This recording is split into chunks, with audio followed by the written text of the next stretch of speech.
Dr. Lisa Park wiped the sweat from her forehead as she knelt in the red Martian dust. The sun was setting, casting long shadows across the dig site. She had been working here for 3 months, and this was her last week before heading back to Earth. So far, they had found nothing but rocks and more rocks. The scanner in her hand beat suddenly. Lisa checked the reading twice to make sure it wasn't broken. The device showed something metallic buried 2 meters down, something that shouldn't be there at all.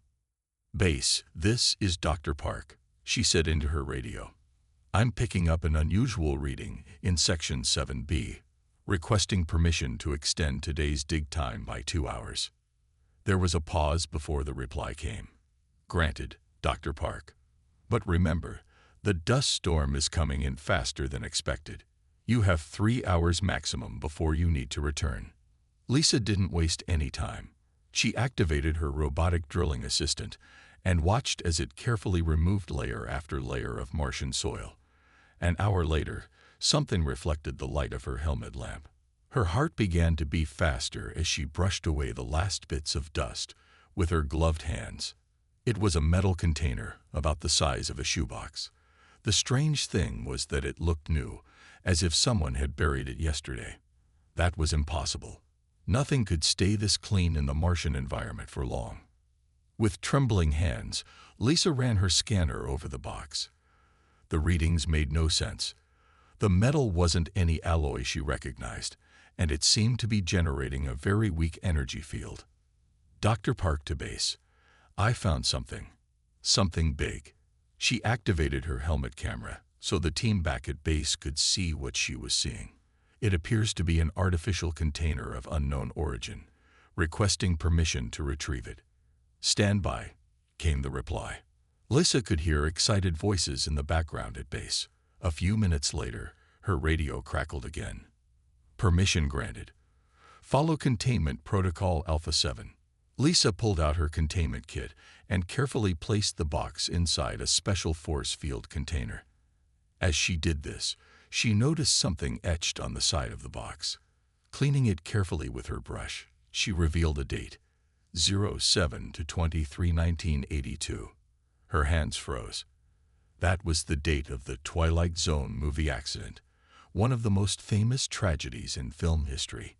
Lisa had written a paper about it during her university days, exploring theories about unusual electromagnetic readings that had been recorded in the area just before the accident.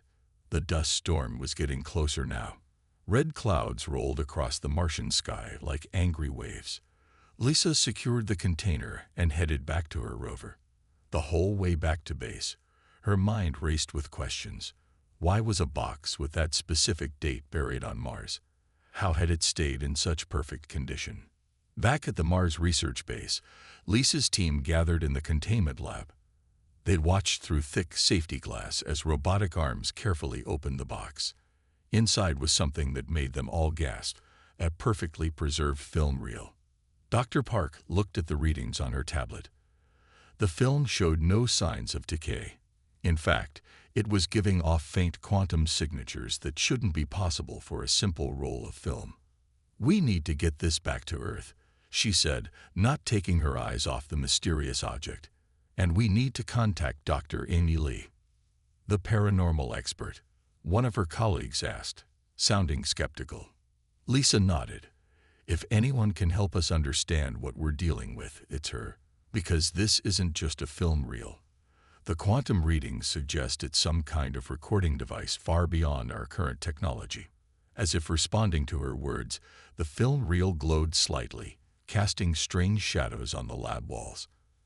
Outside, the Martian storm raged on, as if nature itself was trying to warn them about what they had just uncovered. 2 weeks after the Mars discovery, Dr. Lisa Park sat in a brightly lit lab at the Earth Space Center. Dark circles under her eyes showed she hadn't slept much since returning to Earth. The mysterious film reel sat in a special container on the table in front of her. Dr. Amy Lee walked into the lab, carrying a cup of coffee.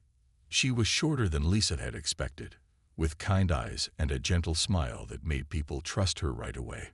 But Lisa knew her reputation. Dr. Lee was the best paranormal expert in the world, even if many scientists didn't take her work seriously. "So this is the famous Mars film reel," Amy said, putting down her coffee and pulling up a chair. She didn't touch the container but leaned in close to look at it. "Have you watched it yet?" Lisa shook her head. "We wanted to wait for you. The quantum readings are unlike anything we've seen before. We were worried that playing it might change something."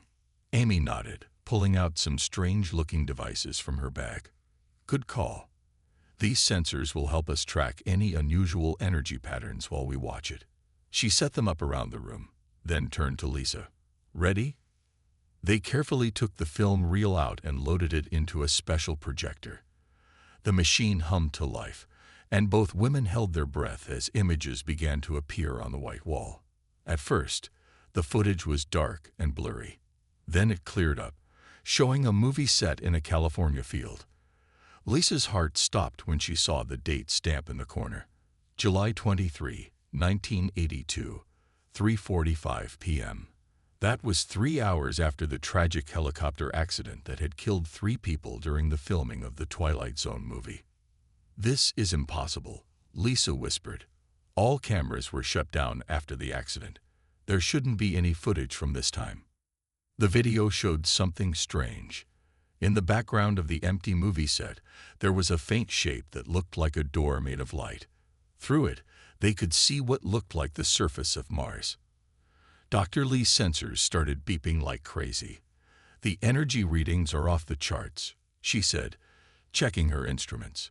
"Whatever this is, it's not just a recording. It's still actively connected to something." Suddenly, the image changed. A figure stepped into view. Someone wearing clothes that didn't look like they were from 1982. The person looked directly at the camera and began to speak, but there was no sound. "Can we enhance this?" Lisa asked. Amy nodded and adjusted some controls. The figure's face became clearer. Both women gasped. The person in the footage looked exactly like Lisa Park. That's not possible," Lisa said, stepping closer to the wall. "I wasn't even born then." The Lisa in the video held up a sign with writing on it. Amy quickly paused the footage. The message was clear. The accident was not an accident. They are watching. Time is not what we think it is. Dr. Lee's hands moved quickly over her keyboard. "These readings suggest the film is creating small tears in space-time. It's like it's trying to connect different moments in history."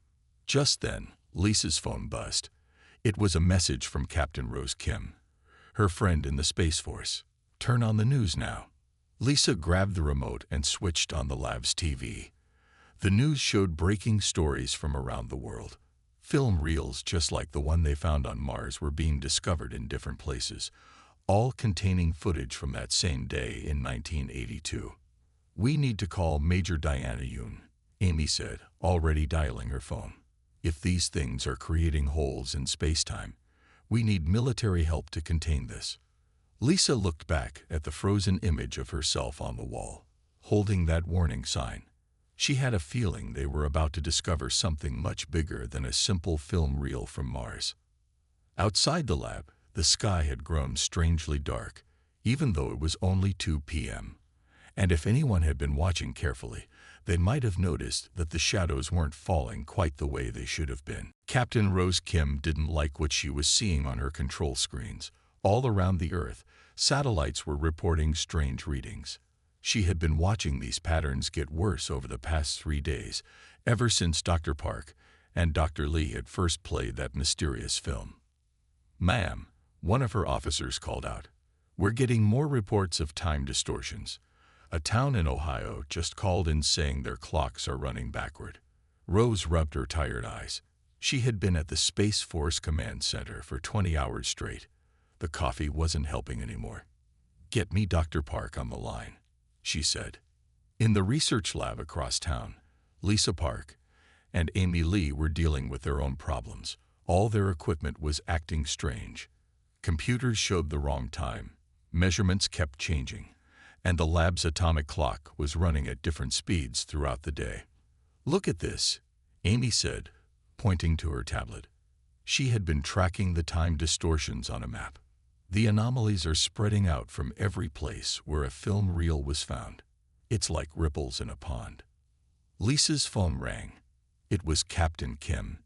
She put it on speaker. The satellites are going crazy. Rose's voice came through. Whatever's happening, it's affecting everything in orbit.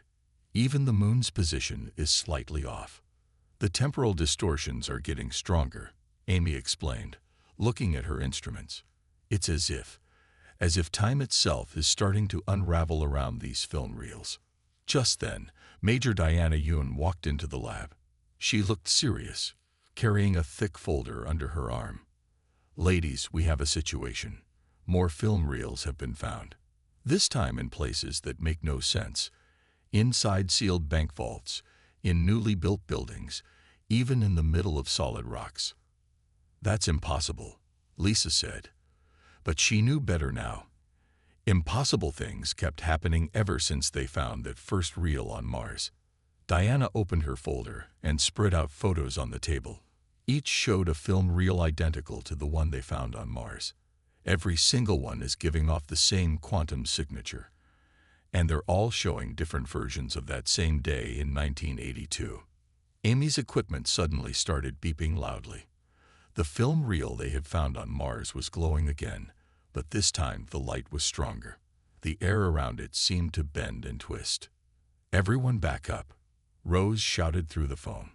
Our sensors are picking up a massive temporal surge heading your way. They all moved away from the film reel just as a bright flash filled the room. When they could see again, they gasped. Floating in the air was what looked like a window, and through it, they could see the movie set from 1982. It's a temporal window, Amy said softly. The film reels, they're not just recordings. They're like anchors, holding together different points in time. Through the window, they could see people moving around the movie set, but something was wrong. The people seemed to be moving both forward and backward, like a video being played in two directions at once. Lisa's phone beeped with a message from her Mars team. The pictures they sent made her blood run cold. The dig site where they had found the first film reel was changing. The Martian surface was shifting, revealing more metal boxes buried deep in the red soil. Dr. Park, Rose's voice came through the phone, sounding worried. NASA just reported similar anomalies on every planet in the solar system. Whatever this is, it's not just affecting Earth. Diana looked at the temporal window floating in their lab. We need to understand what these film reels are trying to show us, because I don't think time is going to stay stable much longer if we don't. Outside, people were starting to notice that their shadows weren't matching the position of the sun. And in different parts of the world, some people reported seeing strange figures walking through walls, figures that looked like they were from different times in history. The mystery of the Twilight Zone tragedy was growing bigger than any of them had imagined. The team gathered in the main conference room of the Space Force facility. Captain Rose Kim had insisted they move everything here after the temporal window appeared in the lab. The walls were lined with screens showing news from around the world. More and more people were reporting strange time problems. We need to watch all the film reels together, Lisa said, looking at the 5 metal containers on the table. I think they're meant to show us something important. Amy Lee nodded, setting up her monitoring equipment. The temporal energy is getting stronger.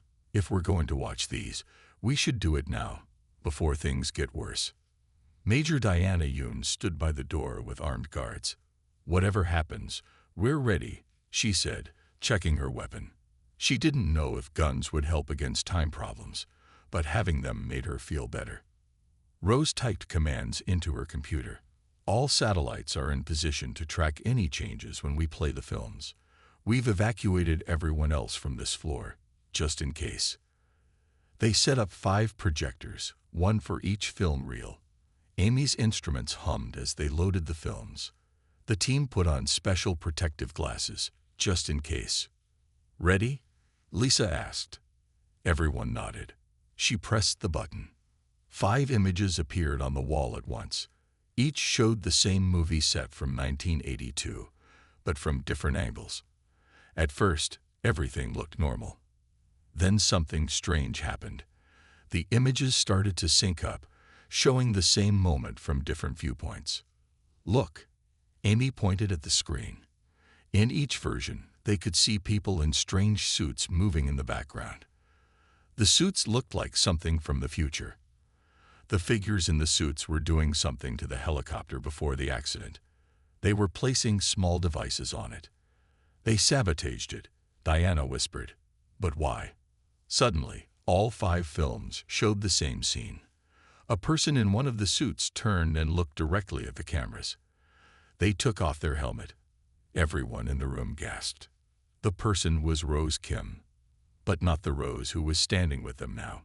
This Rose looked older, with gray in her hair. She held up a sign with a message written in Korean. "What does it say?" Lisa asked, looking at their Rose. Rose's face was pale as she translated. The accident was necessary. They were too close to discovering the truth. But now, in your time, you must know. They are coming. The images changed again. Now they showed scenes from what looked like the future. Cities covered in strange black crystals. People running from shadows that moved on their own. And everywhere, more of those strange suits. Amy's equipment was going crazy. The temporal energy is off the charts. These aren't just recordings. They're messages sent back through time. The older Rose in the video started speaking. This time they could hear her voice. "In our timeline, the movie scene went perfectly. No accident. And because of that success, they found us. The movie scene. It somehow opened a door. They came through. By 2160, Earth was lost. We had to change it. We had to create the accident to close the door. But now," the older Rose continued, "you have a chance to prepare. They'll try again. The time tiers are starting. You must." The message cut off as all 5 film reels suddenly burst into blue flames. Amy's equipment sparked and shut down. "That's it?" Diana asked, staring at the ashes of the film reels. "What are we supposed to do with this?" Lisa walked to the window. Outside, the sky had turned a strange purple color. She could see places where the air itself seemed to bend and twist. "We need to find out what really happened that day," she said. "Not just the accident, but what they were trying to film. What was in that scene that could open a door to somewhere else?" Rose checked her phone. More reports coming in. People are seeing strange figures all over the world, and the temporal distortions are getting stronger. "Whatever's coming," Amy said, looking at her dead equipment. "I don't think we have much time to prepare." In the ashes of the film reels, something metallic glinted. A small piece of technology that definitely wasn't from 1982 or even 2025. Major Diana Yoon led her team through the old film studio warehouse. Their flashlights cut through the darkness, showing rows and rows of old movie reels. According to the records, somewhere in this building was an original copy of the Twilight Zone movie. "Movement on your left," one of her soldiers whispered through the radio. Diana turned quickly, but saw only shadows. These days, it was hard to tell if shadows were really just shadows. Her phone buzzed. It was Lisa Park. "Diana, we found 3 more film reels. One in Tokyo, one in London, and one in Rio. They're all showing different versions of the same day." "Copy that," Diana whispered. She was about to say more when she saw something strange. A film reel on a nearby shelf was glowing with a faint blue light. "Stand by. I think we found something."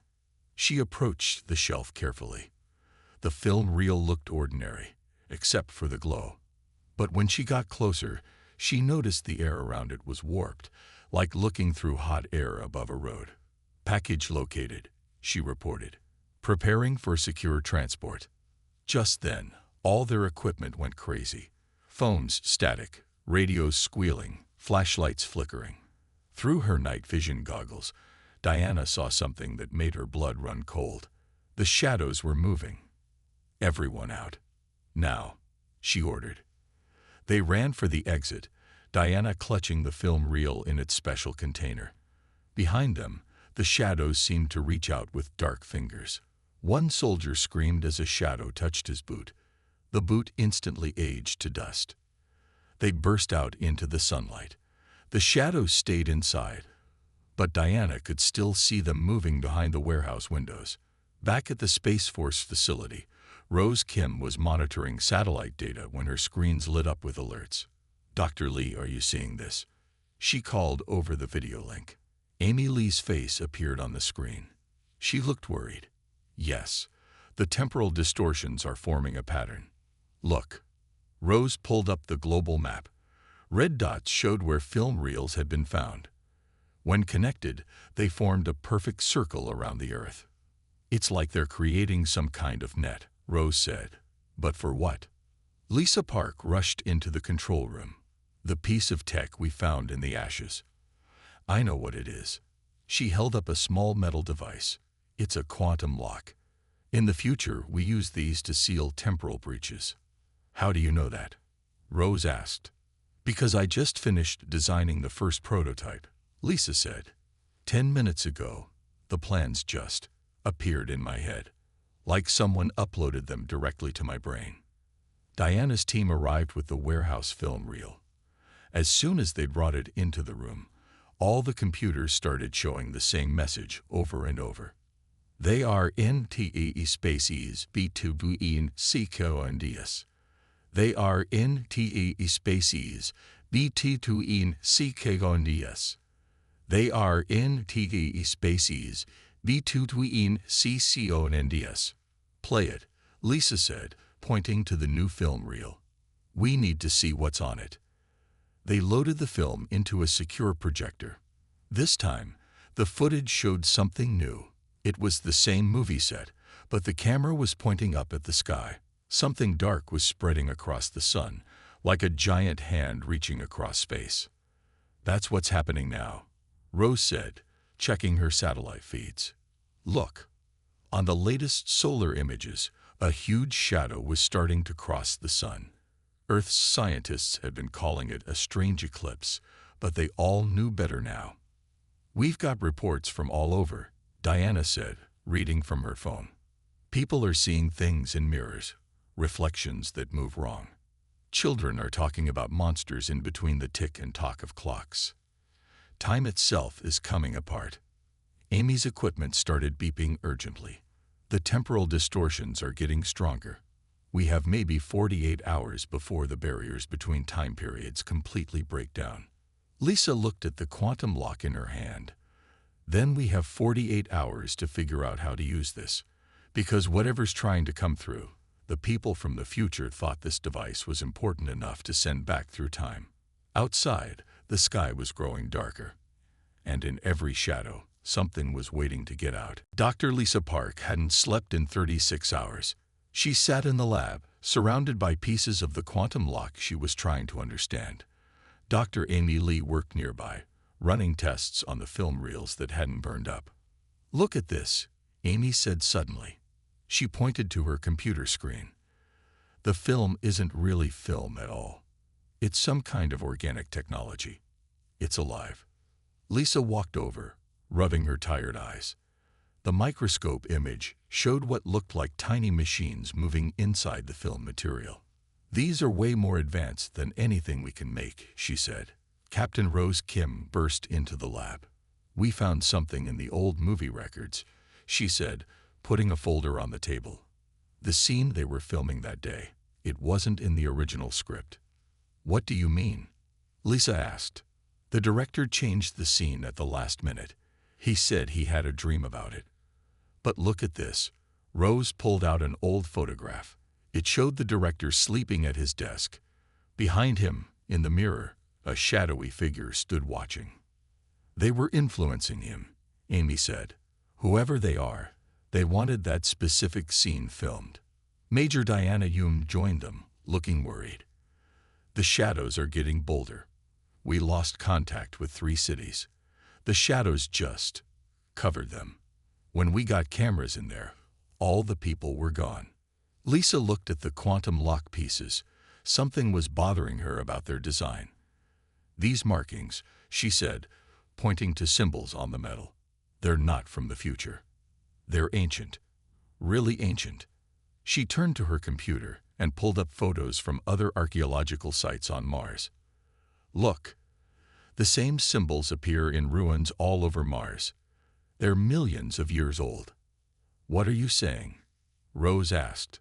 I'm saying we're not dealing with our future, Lisa explained.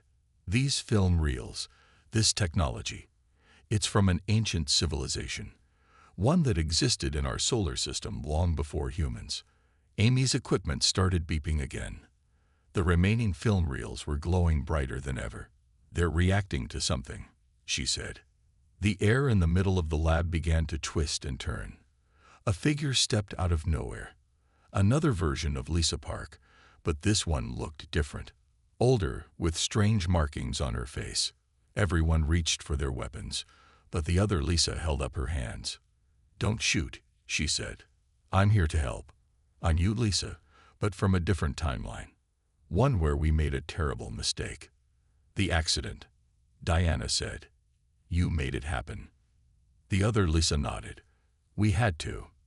In our timeline, that scene was filmed successfully. It created a perfect frequency, a key that unlocked something that should have stayed locked. They came through. The ones who made the quantum technology, the ancient ones. They wanted their solar system back. But why the film reels? Rose asked. Why all this? Because humanity is reaching a crucial point, the other Lisa explained. You're about to discover the same frequency by accident, through your quantum experiments. We couldn't just destroy all your research. You'd discover it again. You needed to understand the danger. Regular Lisa looked at the quantum lock pieces. These aren't for stopping them, are they? They're for communicating with them. The other Lisa smiled sadly. Clever as always. Yes, in every timeline where humanity fights them, we lose. But in the ones where we learn to talk to them, to negotiate, some of us survive. Suddenly, the windows went dark. The shadow that had been covering the sun was complete. The other Lisa looked scared. They're here earlier than in my timeline, she said. You have to finish building the quantum lock. It's not a weapon. It's a translator. They're not evil. They're just different. They experience time all at once, and our linear existence hurts them. Amy's instruments were going haywire. Something massive is appearing in orbit, she said. One chance, the other Lisa said. You have one chance to get this right, to find a way for both species to survive. Outside, the shadows had begun to take shape, and finally, humanity was about to meet the beings who had been watching them since the beginning of time. The Space Force Command Center was dark except for the glow of emergency lights. Captain Rose Kim watched the main screen as huge shapes moved in orbit around Earth. They looked like giant squares of darkness, cutting holes in the stars. The quantum lock is almost ready, Lisa Park said. Both Lizas, the current one and the one from another timeline, worked together, connecting pieces of strange metal. Dr. Amy Lee helped them, checking readings on her tablet. Major Diana Yoon rushed in. We've got a problem, she said. The shadows, they're not just taking people anymore. They're taking entire pieces of time. She showed them footage on her phone. In cities around the world, bubbles were appearing. Inside these bubbles, people could see different times. The past, the future, all mixed together. Look at this, Rose said, pointing to her screen. She had been searching through old records. There's a pattern. The Twilight Zone accident wasn't the only one they changed. They've been changing small moments throughout history. The other Lisa nodded. We had to. Every time humanity got close to discovering the temporal frequency, we created small accidents to push them away from it. But we can't do it anymore. The ancient ones are tired of waiting. Amy's equipment beeped loudly. Energy spike, she shouted. Something's coming through. The air in the middle of the room twisted. A tall figure stepped out. It looked like a shadow standing up, but with stars shining inside it. More figures appeared behind it. Lisa held up the quantum lock. It glowed in the presence of the shadow beings. Symbols on its surface changed and moved. "We can understand them now," the other Lisa said. "The lock is translating." The shadow beings spoke. Their words appeared as text on all the screens in the room. "We were here first. This is our home. You exist to our own. Time is not a line." "They're right," Amy said, looking at her readings. "Our way of experiencing time, one moment after another, it hurts them, like a loud noise that never stops." "But we can't change how we exist," Rose argued. The other Lisa stepped forward. "In my timeline, we tried to fight them. They wiped us out in seconds. But there's another way." She pulled out a small device. "This can change how the quantum lock works. Instead of just translating, it can change the frequency of human consciousness, make us experience time more like they do." "But we'd lose our history," Diana said. "Everything that makes us human." "Not lose," the other Lisa corrected. "Change. We'd experience all of it at once. Past, present, future, all happening together." The shadow beings moved closer. More words appeared. "Choose. Change or end. No memory waiting." Lisa looked at the device in her other self's hand. "If we do this, everyone on Earth will be affected. We're making this choice for all of humanity." "And if we don't?" Rose asked. The other Lisa pointed to the screens showing the orbital views. More dark squares were appearing. "They'll take Earth back to before humans existed. Everything we are, everything we've done, gone in an instant." Amy's tablet showed a countdown. "The temporal disruptions are getting worse.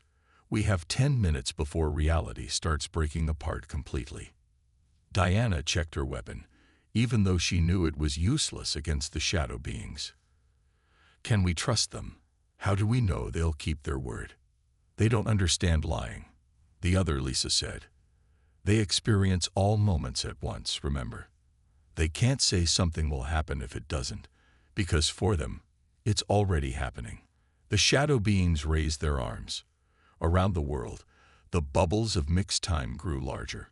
In some places, dinosaurs walked through modern cities. In others, people saw versions of Earth that hadn't happened yet. Lisa held the quantum lock in her hands. With one change to its programming, she could change the entire human race forever, save them by making them different. "Time's running out," Rose said softly. "What are we going to do?" The fate of humanity rested on their choice: remain human and face extinction, or become something new and survive. Lisa Park stared at the quantum lock in her hands. The shadow beings waited silently, their forms flickering with starlight.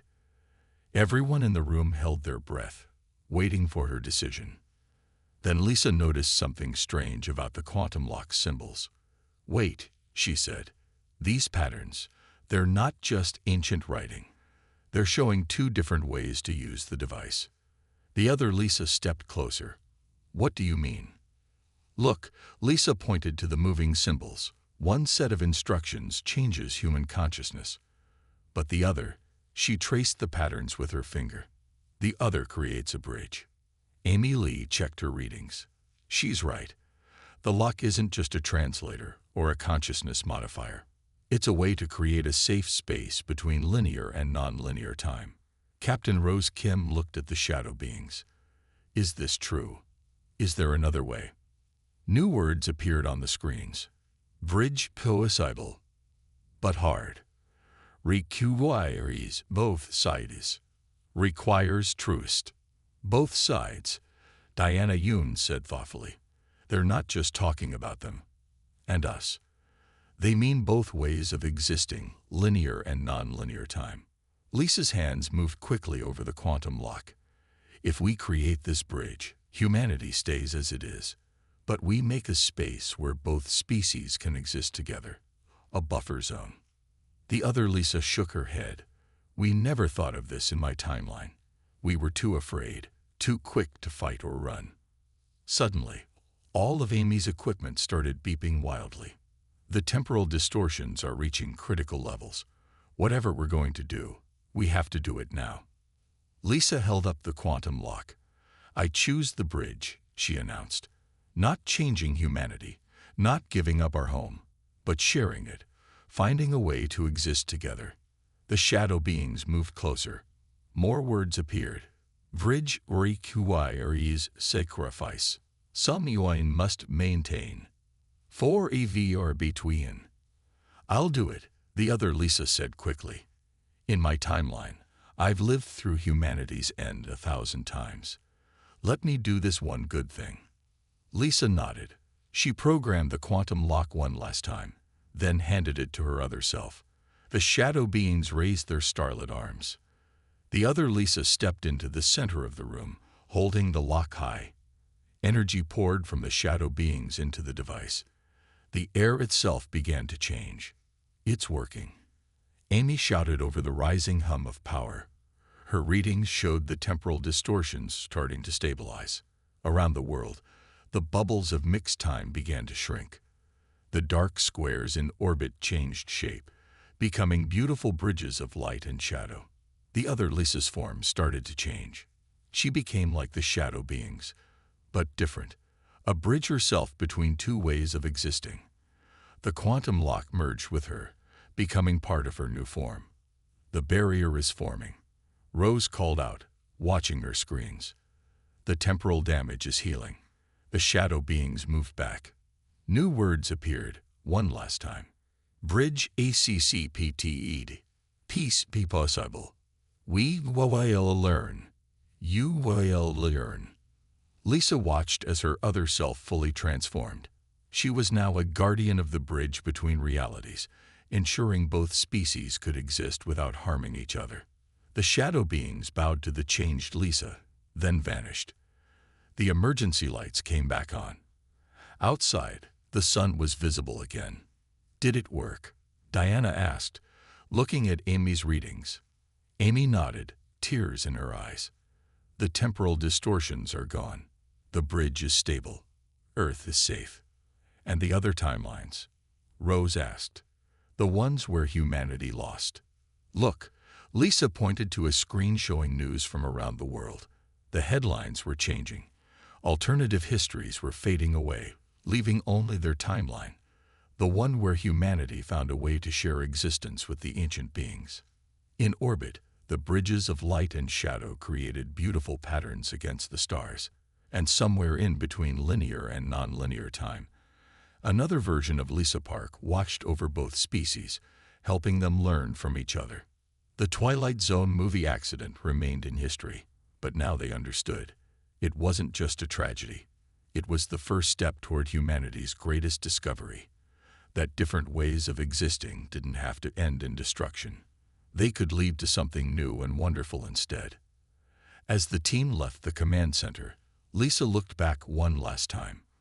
For just a moment, she thought she saw her other self smiling from between moments of time, keeping watch over the bridge between two worlds.